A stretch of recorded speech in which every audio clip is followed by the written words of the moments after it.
Friends, good morning. I am Trivendra Chaturvedi and welcome to my YouTube channel. So friends, आज का plan ये है कि हम मैसूर एक छोटी सी राइड पे जाने वाले हैं और बेसिकली इस ब्लॉग में आप देखेंगे कि हम लोग दशहरा देखने वाले हैं और वहाँ का एक्सपीरियंस मैं आपके साथ शेयर करूँगा। तो अभी टाइम हुए हैं 7:25 मॉर्निंग और हम अभी स्टार्ट करने वाले हैं यहाँ से। तो stay tune with me. Thank you.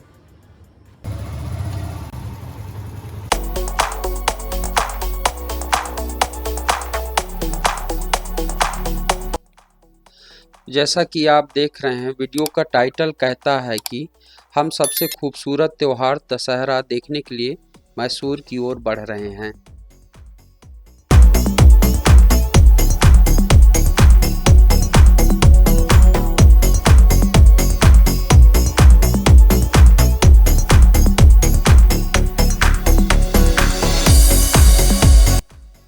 मैं इस ब्लॉग में मैसूर दशहरा के अपने सभी एक्सपीरियंस, ट्रैवल और अपने जर्नी के एडवेंचर आप सभी के साथ में शेयर करूंगा।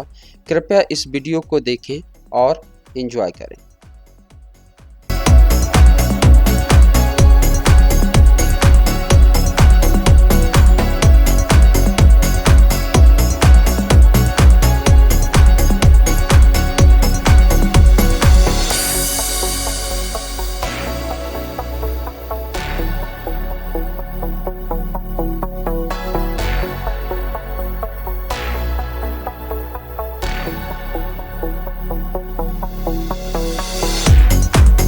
तो दोस्तों, मैंने बेंगलोर से मैसूर की जर्नी नाइस रोड से स्टार्ट की है। तो आप देख सकते हैं कि व्यू और मौसम कितना सुंदर है।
सो दोस्तों, रास्ते में ब्रेकफास्ट करने के लिए विडादी के पास रुका।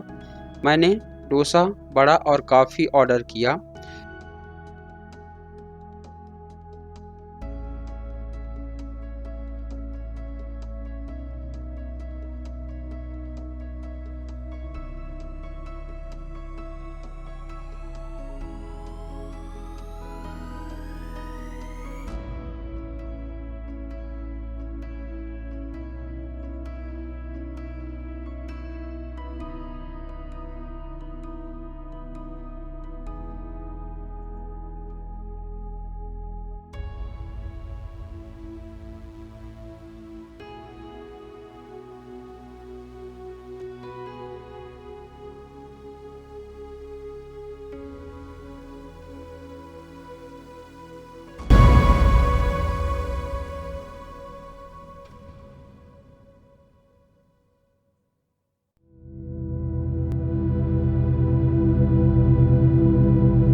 वहाँ से हमने फिर से अपनी जर्नी स्टार्ट की और हमें रास्ते में silk city Ramanagara, toy city Channapatna, sugar city Mandya मिला।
मैसूर एक शहर है जो कर्नाटका राज्य के साउथ पार्ट में है। इसे महलों का शहर, कर्नाटक की सांस्कृतिक राजधानी और the cultural capital of Karnataka, sandalwood city भी कहा जाता है।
Mysore is noted for its heritage structure and palaces. People around the world come to visit Mysore Palace during the Dasara festival.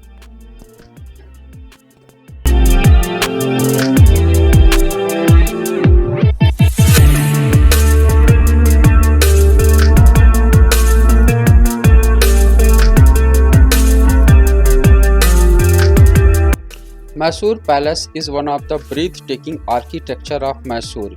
इसे अम्बा विलास पैलेस के नाम से भी जाना जाता है।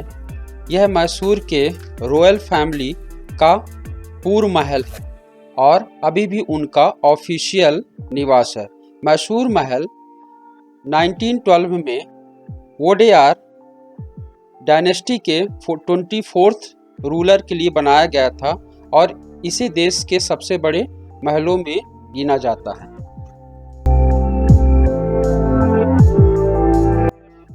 जैसा कि आप सभी अधिकांश लोग जानते हैं कि मैसूर दशहरा की अवधि के दौरान होने वाले फेस्टिवल के लिए जाना जाता है। दशहरा 10 दिनों के लिए मनाया जाता है। पहली बार 1610 में राजा वोडेयार फर्स्ट द्वारा इंट्रोड्यूस किया गया था। दशहरा के 9वें दिन महानवमी कहा जाता है। शाही तलवार की पूजा की जाती है और सजाया गया हाथियों, ऊँटों और घोड़ों के जुलूस पर ले जाया जाता है। 10वें दिन विजयदशमी कहा जाता है। पारंपरिक दशहरा जुलूस, जिसे जंबू सवारी के रूप में भी जाना जाता है, जो मैसूर की सड़क पर आयोजित किया जाता है। इस दिन देवी चामुंडेश्वरी की मूर्ति को सजे हुए हाथी की पीठ पर स्वर्ण मंडप पर रखा जाता है और जुलूस निकाला जाता है, जिसके साथ tabla, dance group, music band और सजे हुए हाथी, घोड़ों और ऊंट होते हैं।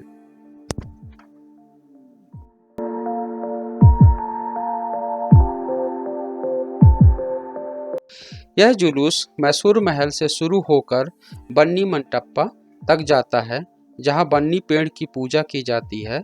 इस पीरियड के दौरान पूरे शहर को दशहरा के 10 दिन के लिए लाइटिंग से सजाया जाता है, जिसे मैसूर में नाडा हब्बा के नाम से जाना जाता है। टार्च लाइट परेड नामक एक कार्यक्रम भी चलता है। दशहरा के दौरान भी दशहरा की ओर से अलग अलग प्रोग्राम किए जाते हैं, जैसे कि आपका एग्जीबिशन हो गया, Dussehra flower show, Dussehra film festival, Dussehra sport और अलग अलग कल्चरल प्रोग्राम।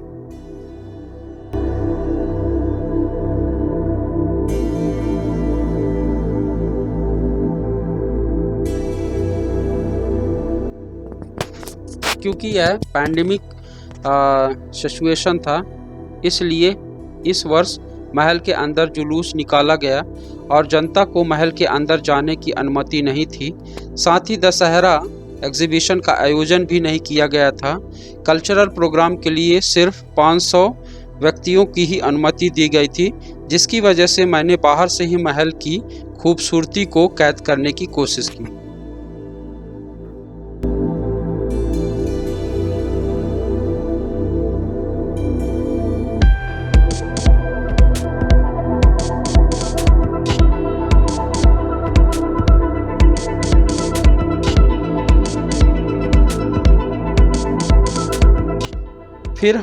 फिर हम यात्रा करके मैसूर में नजरबाद पहुँचे।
वहाँ से हम मैसूर सेंट्रल पहुँचे।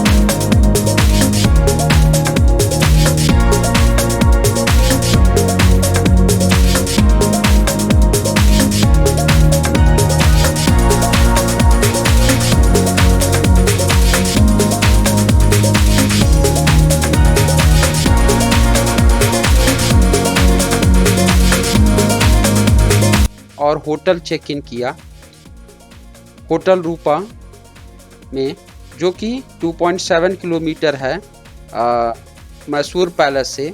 मैंने मेक माई ट्रिप के माध्यम से यात्रा से पहले होटल बुक किया था। होटल पहुंचने के बाद मैंने कुछ मिनट रेस्ट किया और फिर शाम से सिटी और लाइटिंग्स को एक्सप्लोर करना शुरू किया।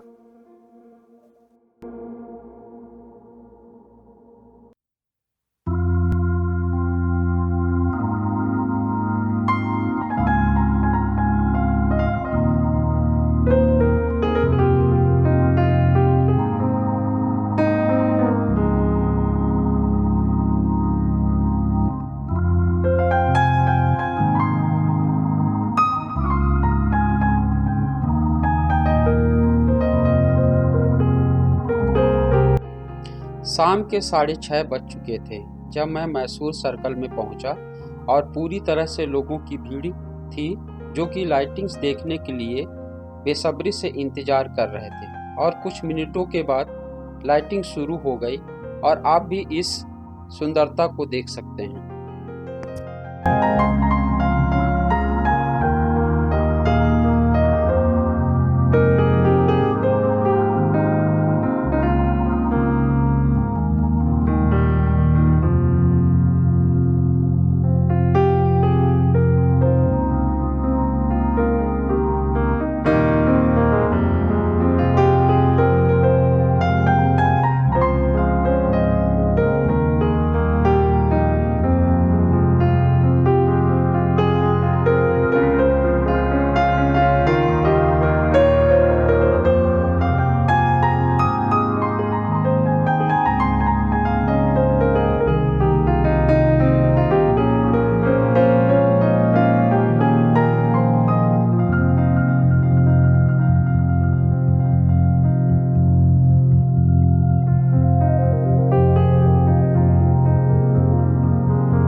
दोस्तों, जितना हो सका मैं वीडियो कैप्चर करने की उतना कोशिश किया।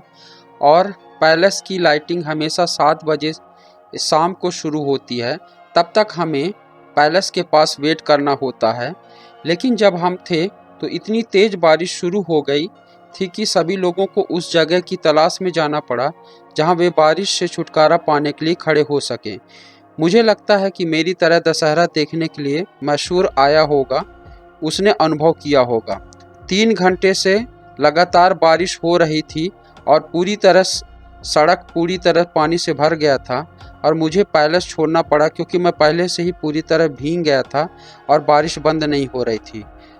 माफ़ करना दोस्तों, उस वजह से मैं पैलेस की ब्यूटी लाइटिंग के साथ में कैप्चर नहीं कर सका।